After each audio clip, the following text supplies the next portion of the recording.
The oath was sworn in blood and fire 10 years before the daggers came out, 54 years before the Common Era. Northern Gaul.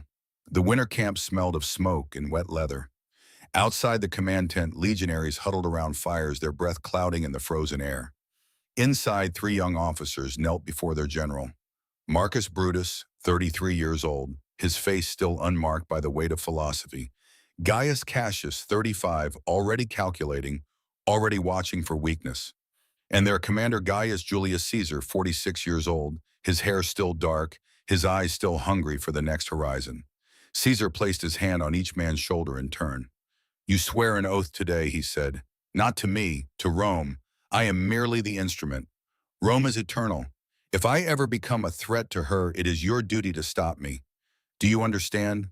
Brutus met his eyes. "I swear it, Caesar. Rome first, always." Cassius nodded. "Rome first." Caesar smiled, the kind of smile that makes young men believe they will live forever. "Good, man," he said. "Now let us go conquer Gaul." They did. Together they crossed rivers, stormed hill forts, broke tribes that had never been to Rome. They shared rations when supplies ran low. They pulled each other from collapsed formations. They became brothers in the only way soldiers can, through shared violence and mutual survival. 10 years passed. The wars ended. The victories piled up like bodies. And somewhere along the way, something changed. Caesar crossed the Rubicon with his legions. An illegal act. An act of war against his own Senate. Brutus and Cassius watched it happen and said nothing. Caesar pardoned his enemies after the Civil War. "A sign of weakness," Cassius muttered. "A sign of mercy," Brutus replied, but his voice carried doubt. Caesar refused Senate orders. Caesar named himself dictator for life. Caesar wore the purple robes. Caesar sat on a golden chair. Caesar became everything they had sworn to prevent. And on the 15th day of March, 44 years before the Common Era, the oath they swore to Rome collided with the oath they swore to Caesar. Only one could survive. The daggers came out. It happened in Pompey's theater, a place chosen with deliberate irony. The great Pompey, Caesar's rival, defeated and dead. His statue stood in the chamber like a silent witness. Beneath its marble gaze, 60 senators assembled, their togas concealing short blades. Caesar arrived unarmed. Custom dictated it. The law forbade weapons in the Senate. He trusted the law. He trusted these men. He had forgiven most of them after the Civil War. He had promoted them, enriched them, called them friends. That trust was the first thing to die. Decimus Brutus, 50 years old, one of Caesar's most loyal officers, had personally convinced him to attend. The soothsayers warned against it. The night omens were terrible. Calpurnia, Caesar's wife, had dreamed of his murder. But Decimus spoke with the voice of friendship and duty. "The Senate waits for you, Caesar. They have honors to bestow. You cannot refuse them now."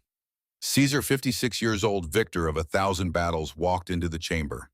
They surrounded him like wolves around wounded prey. The signal was Tullius Cimber grabbing Caesar's toga, pulling it down from his shoulders. The restraint, the beginning. Casca struck first. A blow to the neck meant to be lethal, but Casca's hand shook. The blade glanced off bone. Caesar grabbed Casca's arm, his soldier's instincts taking over even as shock flooded through him. "Casca, you madman, what are you doing?" Then the others moved in. 23 times the blades rose and fell. Some of the conspirators missed entirely in the chaos and cut each other instead. Blood sprayed across marble floors. Caesar fought back, at first his fists connecting with faces, his voice roaring defiance. But there were too many blades, too many wounds. His strength left him in stages. First his arms grew heavy, then his legs buckled, then his vision blurred. He saw Brutus among them. Marcus Brutus, 43 years old now, the young officer who swore Rome first. Their eyes met. Brutus held a dagger, its edge dark and wet. The ancient sources debate whether Caesar spoke the famous words. "Et tu Brute," and "you Brutus." Some say he did. Some say he said nothing at all, simply pulled his toga over his face to die with dignity. But whether he spoke them or not, the meaning was clear. "You two have chosen Rome over me. You two believe I became the tyrant. You two will live with this choice." Brutus struck his blow, not deep, not decisive, a shallow cut to the thigh. The last wound of 23. Caesar collapsed at the foot of Pompey's statue. the very general he had defeated in civil war. The irony was perfect. The symbolism was complete.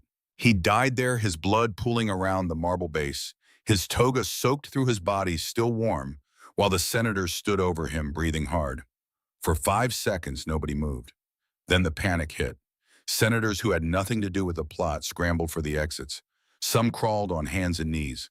Others vomited in corners. A few sat frozen, unable to process what they had just witnessed. The conspirators stood in a tight circle, their hands trembling, their togas ruined. Brutus tried to speak. His voice came out hoarse. "It is done. Rome is free. We are liberators." Cassius gripped his shoulder. "We need to move. Now. The people need to see us. They need to understand." They left Caesar's body where it fell and walked into the sunlight. Outside, Rome waited. The forum was full. Word had spread that something terrible had happened. Crowds gathered, uncertain, afraid, waiting for answers. When the conspirators emerged into the open air, still carrying their bloody daggers, a collective gasp rippled through the masses. Brutus raised his hands for silence. His toga was splattered red. His face was pale, but his voice was steady, the voice of a trained orator, a student of philosophy, a believer in the power of reason. "Citizens of Rome," he began, "what we have done today, we did for you, for the Republic, for the freedom that our ancestors died to create." He laid out his argument with the precision of a lawyer. Caesar had accumulated too much power. Caesar had ignored the Senate. Caesar had made himself dictator for life. Caesar had behaved like a king in everything but name. And Rome does not kneel to kings. Rome is a republic. Rome is free men governing themselves through law and debate. Killing Caesar was painful, Brutus admitted. Killing Caesar was necessary. Killing Caesar was the only way to preserve what Rome truly was. "We are not murderers," he said. "We are patriots. We have freed you from tyranny. Rejoice." The crowd listened. They heard every word. They understood the logic. They did not rejoice, because logic does not fill empty stomachs. Philosophy does not pay rent. Constitutional theory does not matter when you are struggling to feed your children. And Caesar had fed them. Caesar had given land to veterans. Caesar had expanded the grain dole. Caesar had opened his private gardens along the Tiber for public use. Caesar had looked at the poor masses of Rome and actually seen them as human beings worth helping. The Senate had given them lectures about tradition. The crowd stared at Brutus in silence. Not hostile, not grateful, just blank. Waiting. Cassius sensed the danger immediately. He pulled Brutus aside. "They are not with us. We need to move, get to the capital, fortify our position." But before they could retreat, a name began circulating through the crowd like wildfire. Marcus Antonius. Mark Antony. Antony was Caesar's right hand, his most loyal general. 43 years old, battle-scarred, brilliant in command, beloved by the legions. When news of the assassination reached him, his first instinct was pure survival. He fled the forum, certain the conspirators would come for him next. But they did not. Brutus had specifically forbidden Antony's death. "We are not butchers," Brutus had said. "We kill only the tyrant, not his friends." That mistake would cost them everything. Antony made it to his home. He barricaded the doors. He sent runners to Marcus Aemilius Lepidus, another of Caesar's generals, who commanded troops stationed just outside the city walls. The two men met in secret that night. "They killed him," Antony said, his voice shaking with rage. 60 senators, daggers, like cowards."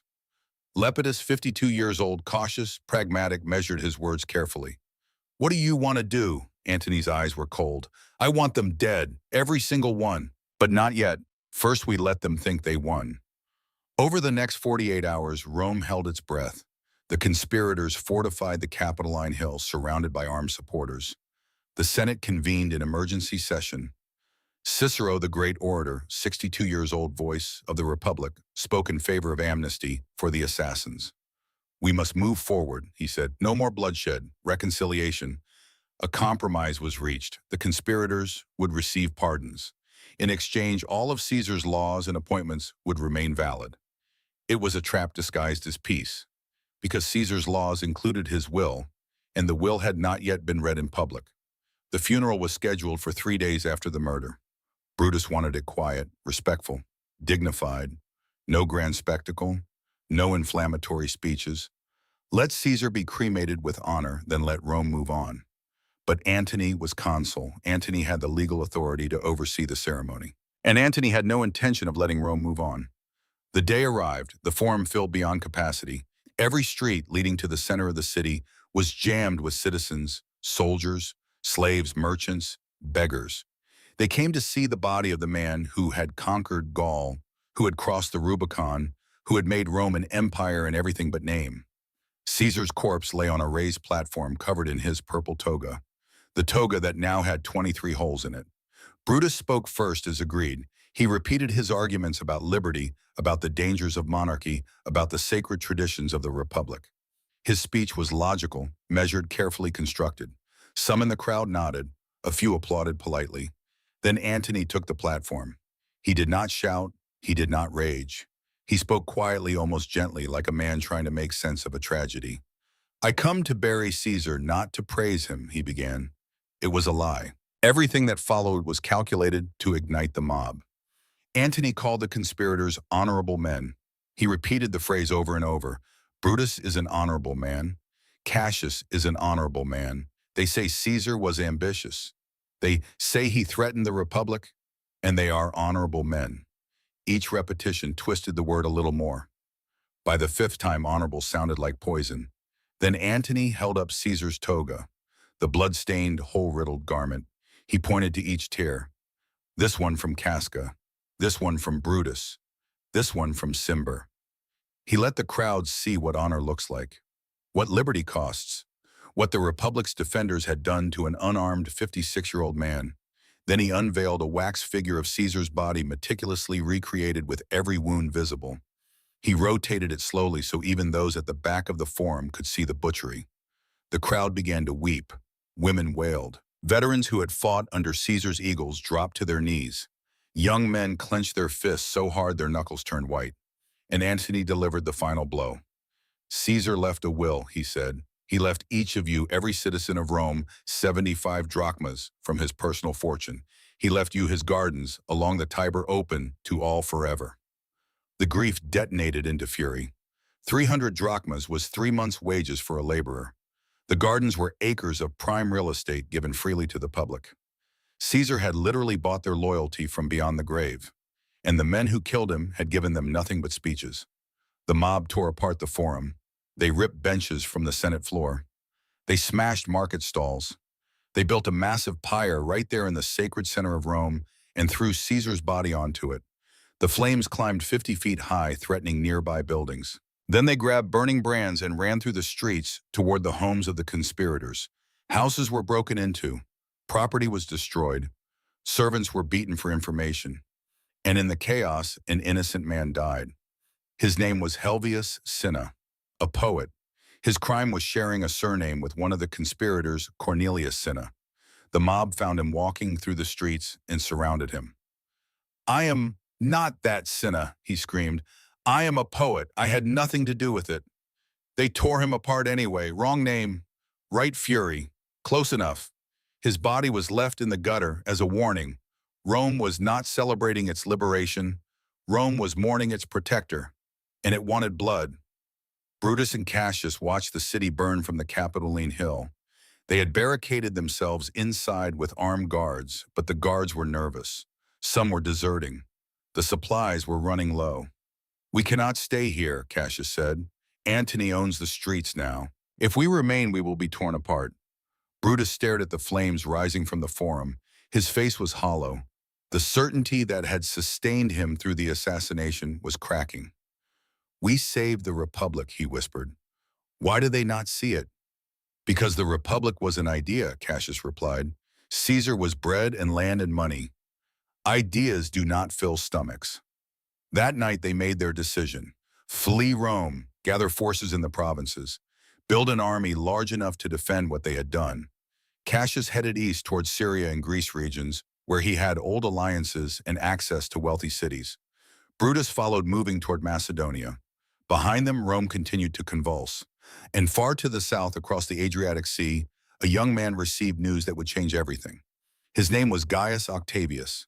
He was 18 years old, and he had just learned that Julius Caesar had adopted him as his son. Octavian was in Apollonia, a city on the coast of what is now Albania. He was there studying military logistics and staff work, preparing for Caesar's planned invasion of Parthia, the eastern campaign that would never happen now. When the messenger arrived with word of the assassination, Octavian's first reaction was disbelief. Caesar dead? Impossible. Caesar was a force of nature. Caesar did not die. Caesar conquered. Then the messenger handed him a copy of the will.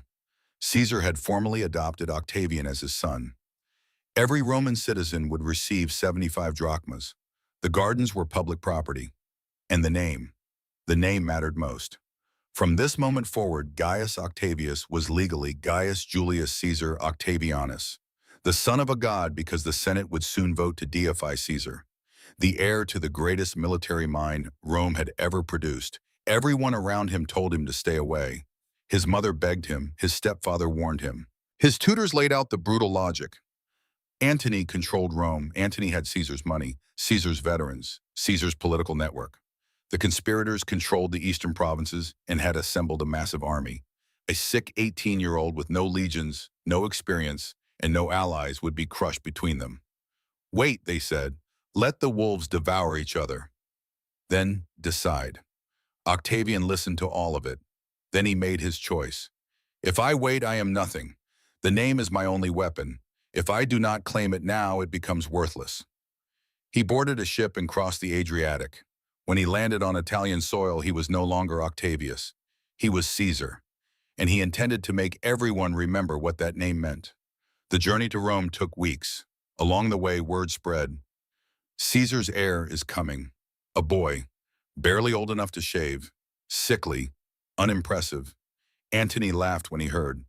A child playing at politics. I will deal with him when he arrives. When the Senate dismissed him entirely, Cicero saw an opportunity. A naive young man, desperate for validation, easy to manipulate. Use him against Antony, then discard him when convenient. Nobody took him seriously. Octavian arrived in Rome in April, 1 month after the assassination. He was thin, pale, prone to illness. He looked like a strong wind might knock him over, but his eyes were his great-uncle's eyes. Cold, calculating, patient. He went directly to Antony and demanded Caesar's inheritance. The money, the estates, the political network. Antony refused. You are a Barthaye, Bahash, Antony said to his face. Caesar's will names you heir to his private property, not his authority. I am consul. I am his true successor. You will take what I give you and be grateful. Octavian did not argue. He simply smiled, nodded, and left. Then he did something that stunned the entire city. He sold everything he personally owned, his family estates, his jewelry, his furniture. He borrowed money from every source he could find. He liquidated his entire life into petit cow, and he went to the forum. He stood on the rostra of the speaker's platform, where Cicero's severed head would soon be displayed, and he made an announcement.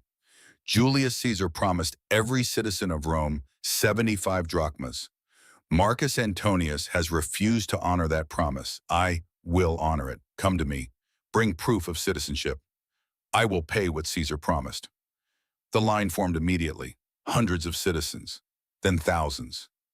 Day after day, Octavian stood there personally handing out coins, bankrupting himself to fulfill a dead man's word. Antony had the state treasury. Octavian had nothing but borrowed money in the name. But the name was enough. Veterans who had fought in Gaul and Hispania and Egypt watched this 18-year-old boy drain his own fortune to honor their commander's promise. They remembered Caesar's loyalty. They remembered how he always paid what he owed. And they began to ask themselves a question. Who is Caesar's true heir? The man hoarding the treasury or the boy honoring the will? Octavian did not stop there. He began recruiting, not openly, not through official channels. He simply let it be known that any veteran willing to serve Caesar's son would be welcomed and paid generously. In 6 weeks, he had 3 full legions, 15,000 men, equipped, trained, loyal not to Rome, not to the Senate, but to the name stitched onto their standards. Caesar. The Senate panicked. A private army in Italy was illegal, dangerous. But Cicero saw the opportunity he had been waiting for. Let the boy fight Antony, Cicero said in the Senate. Give him official sanction. Make him propraetor. Send him north with the consuls to stop Antony's illegal seizure of Cisalpine Gaul. Let them destroy each other. Then we restore the Republic properly. The Senate agreed. Two consuls, Aulus Hirtius and Gaius Vibius Pansa, marched north with their legions. Octavian marched with them. Antony had taken control of Cisalpine Gaul and fortified the city of Mutina. He refused to surrender the province. The Senate declared him a public enemy. In April of 43, 1 year after Caesar's death, the armies collided near Mutina. Octavian was 19 years old. He had never commanded in battle. He was sick with fever during the fighting, directing troops from a litter because he could not stand. But his veterans did not need him to stand. They needed him to be Caesar's son, and that he was. The battle was brutal. Hirtius died leading a charge into Antony's fortifications. Pansa was mortally wounded and died days later. But Antony was forced to retreat west. His army battered his position in Italy untenable. Both consuls were dead. The Senate had no senior commanders left in the field. Octavian stood alone in command of 3 consular armies. The Senate made their second fatal mistake. They congratulated him. They awarded honors to other generals. They thanked him for his service, and they told him to step aside. You have done well, young Caesar. Now let the adults handle governance. Octavian's response was simple. He marched his legions toward Rome. When his army camped outside the city walls in August of 43, he sent a single message to the Senate. Make me consul. There was no negotiation, no debate, no democratic process, just armed force and cold arithmetic. The Senate capitulated. On the 19th of August, 43 years before the Common Era, Gaius Julius Caesar Octavianus became the youngest consul in Roman history. He was 19 years old. He walked into the Senate House not as a supplicant, not as a boy seeking approval, but as a conqueror, claiming what was his by right of strength. His first act as consul was to pass a law formally ratifying his adoption. Any legal ambiguity was erased. He was Caesar's son, legally, officially, permanently.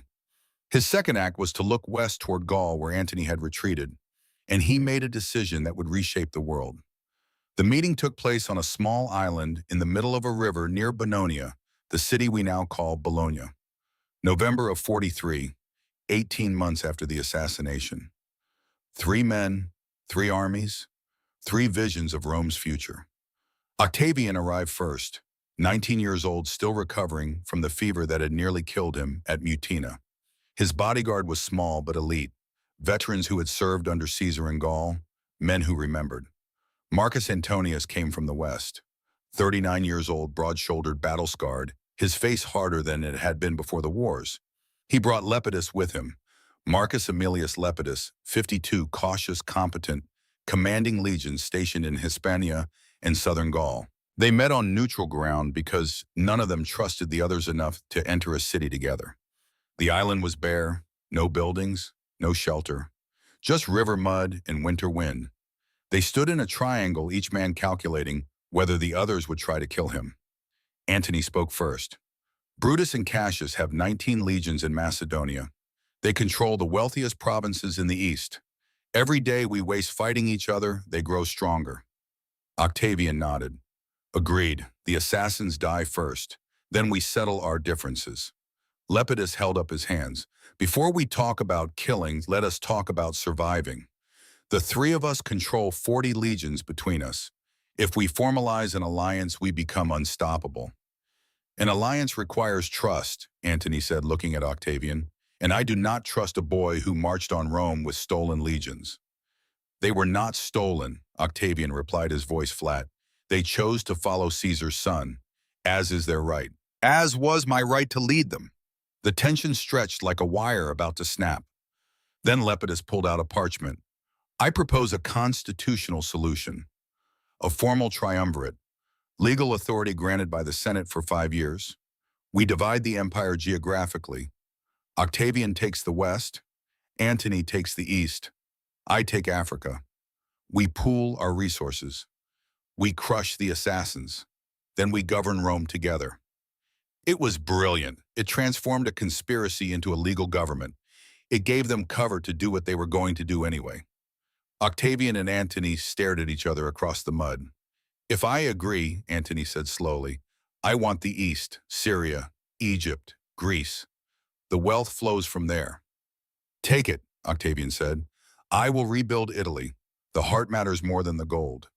And the assassins, every single one dies, no exceptions, no pardons. Antony smiled for the first time.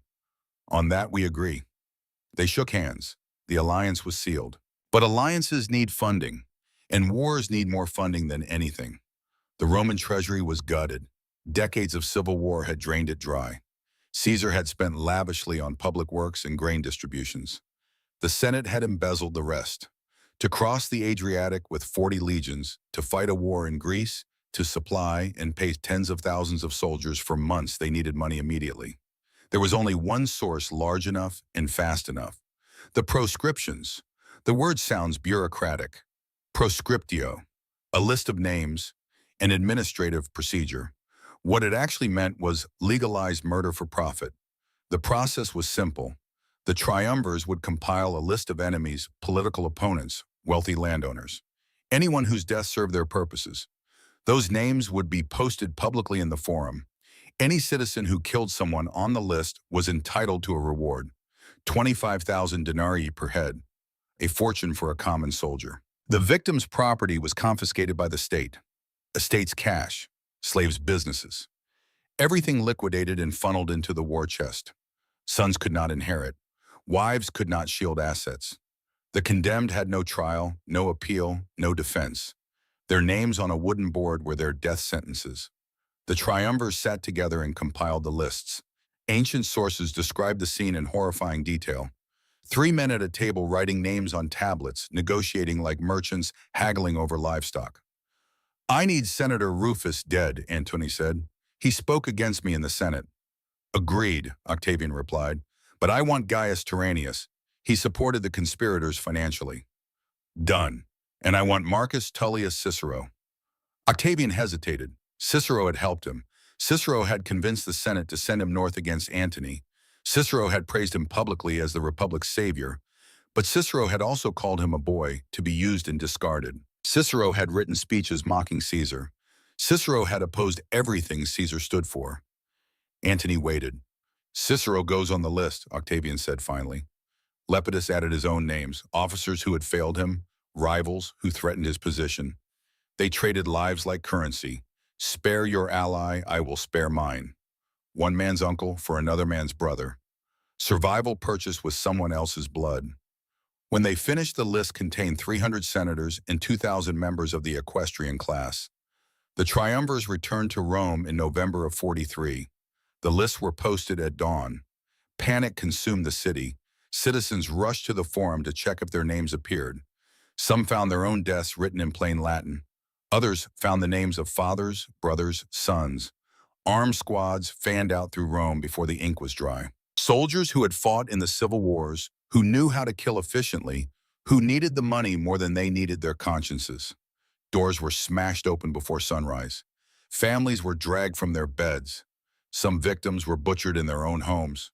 Others were hunted through the streets in broad daylight. The killers brought severed heads to the forum as receipts. They piled them on tables while clerks verified identities and counted out coins. It was not random chaos. It was systematic extermination with financial incentives. Wives betrayed husbands to claim their property. Slaves informed on masters for the reward money. Sons turned in fathers before neighbors could do it first and claim the bounty. The entire social structure of Rome inverted. Trust became suicide. Loyalty became a liability. The only rational strategy was to kill or be killed. Wealthy men shaved their heads and dressed as beggars, trying to flee the city unrecognized. Some hid in sewers, some in tombs, some bribed their way onto ships heading anywhere that was not Rome. It did not matter. The hunters were everywhere, patient, methodical, motivated by silver and the promise that the state would not punish them for murder. One name on the list eclipsed all others: Marcus Tullius Cicero. Cicero was 63 years old, the greatest orator Rome had ever produced.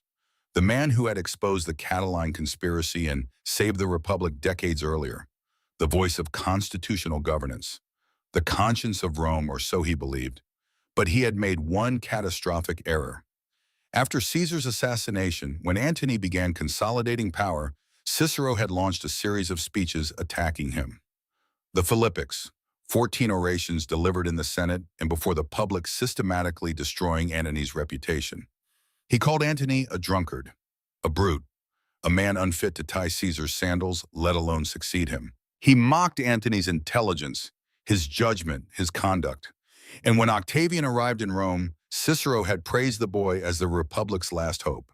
He told Octavian to his face, "You will be honored, then discarded once you have served your purpose." Both men remembered. When Antony demanded Cicero's name on the proscription list, Octavian had a choice. Cicero had helped him rise. Cicero had given him legitimacy when the Senate dismissed him as a child. Political gratitude suggested protection. But Cicero had insulted Caesar's memory. Cicero had treated Octavian as a tool. And most importantly, Antony would not agree to the alliance without Cicero's death. Octavian chose survival over sentiment. Cicero's name went on the list. When Cicero learned he was marked for death, he tried to escape. He had a villa near Formiae on the coast. A ship waited to take him across the sea to Greece to safety to exile. He reached the villa. He made it to the shore. Then he stopped. His servants begged him to board. "We can still escape. They have not found us yet." Cicero stood on the beach looking at the waves, 63 years old, exhausted, broken by decades of fighting, losing battles for a republic that no longer existed. "I am too tired," he said. "Let them come." He returned to his villa. He sat in his litter, the sedan chair Romans used for travel. He told his bearers to carry him down the road toward the coast slowly with dignity. The soldiers found him an hour later. They surrounded the litter. Cicero did not run. He did not beg. He leaned out, exposed his neck, and spoke his last recorded words. "Soldier, at least strike cleanly." The centurion in command was professional. He did not gloat. He did not make it painful. He drew his gladius and took Cicero's head with a single blow. Then he severed Cicero's hands, the hands that had written the Philippics, the hands that had gestures during his greatest speeches, the hands that had shaped Roman law for 40 years. The head and hands were brought back to Rome. Antony had them displayed on the rostra, the speaker's platform in the forum where Cicero had delivered hundreds of speeches, where his voice had moved thousands. Now his head was nailed to the wood, his hands beside it, a warning to anyone who thought words could defeat swords. Antony's wife Fulvia reportedly took Cicero's head into her lap. She spat on his face. Then she pulled a golden hairpin from her hair and drove it through his tongue. Whether every detail of that story is true, historians still debate, but the symbolism was perfect. The tongue that had challenged power was silenced, pierced, humiliated. Rome's greatest voice was gone. That night, Octavian stood alone in his quarters. He was 19 years old. He had just authorized the murder of a man who had helped him rise. He looked at a bust of Caesar and spoke to the marble as if it could answer. "You taught me that mercy is strength, that forgiving enemies wins loyalty." He paused. "But mercy got you killed. Brutus was your mercy. Cassius was your mercy. You forgave them after the Civil War and they drove daggers into you." Another pause. "I will not make your mistake. I choose victory. I choose survival. Rome does not need a merciful leader. Rome needs a leader who wins."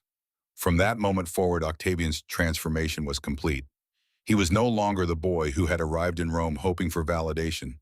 He was a calculator, a pragmatist, a man willing to trade virtue for victory. The proscriptions continued for months.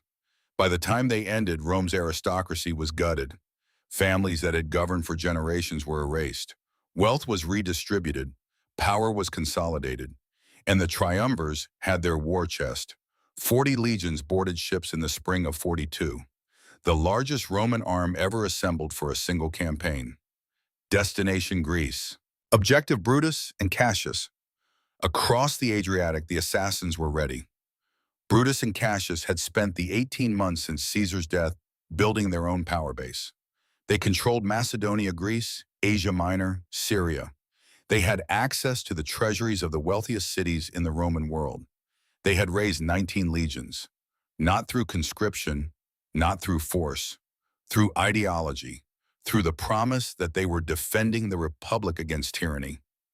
Many of their soldiers were former Caesar loyalists, men who had fought in Gaul, who had respected their commander, but who believed that no man, not even Caesar, should rule like a king. It was a brittle coalition, held together by philosophy, not affection. Brutus was 44 years old now, still the idealist, still believing that if he could articulate the argument clearly enough, if he could demonstrate that killing Caesar was necessary, history would vindicate him. Cassius was 46, the realist, the tactician. He understood that history is written by survivors, not by martyrs. The two men had argued constantly over strategy. Cassius wanted to wait, defensive positions, high ground. Let the triumvirs exhaust themselves, crossing the sea, marching through hostile territory, stretching their supply lines. We have the advantage, Cassius insisted. Time is on our side. Make them come to us. Make them bleed for every mile. Brutus disagreed. Waiting looks like cowardice. We killed Caesar to defend the Republic. Now we must fight like Romans. Openly, honorably. No hiding behind walls. Honor is a luxury for men who can afford to lose, Cassius replied. But Brutus outranked him. Brutus had the famous name. Brutus believed in his cause with the certainty of a zealot. They would fight. The two armies converged near the city of Philippi in Macedonia. October of 42, 2 years and 7 months since Caesar's death. The terrain was brutal. Marshland to the west, ridges to the north and south. The Via Egnatia, the main road, ran straight through the center. Cassius positioned his legions on the high ground to the south. Brutus took the north, between them a strong defensive line. The triumvirs approached from the west. Antony commanded the assault forces. Octavian, still weak from recurring illness, commanded the reserves. For days the armies stared at each other across the plain, neither side willing to commit. Then Antony made his move. At night, under cover of darkness, his engineers began building a causeway through the marsh, a path wide enough for infantry, a flanking route around Cassius's fortified position. It took 10 days. Every night, soldiers hauled earth and timber, packing the swamp into solid ground. Cassius's scouts reported the construction. He was forced to respond.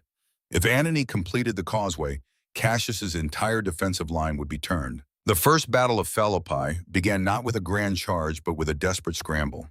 Cassius launched his legions down from the high ground to disrupt Antony's engineering work. Antony's veterans met them in the marsh. The fighting was vicious. Close quarters, mud to the knees, no room for formation fighting, just brutal individual combat. While Cassius fought in the south, Brutus saw an opportunity in the north.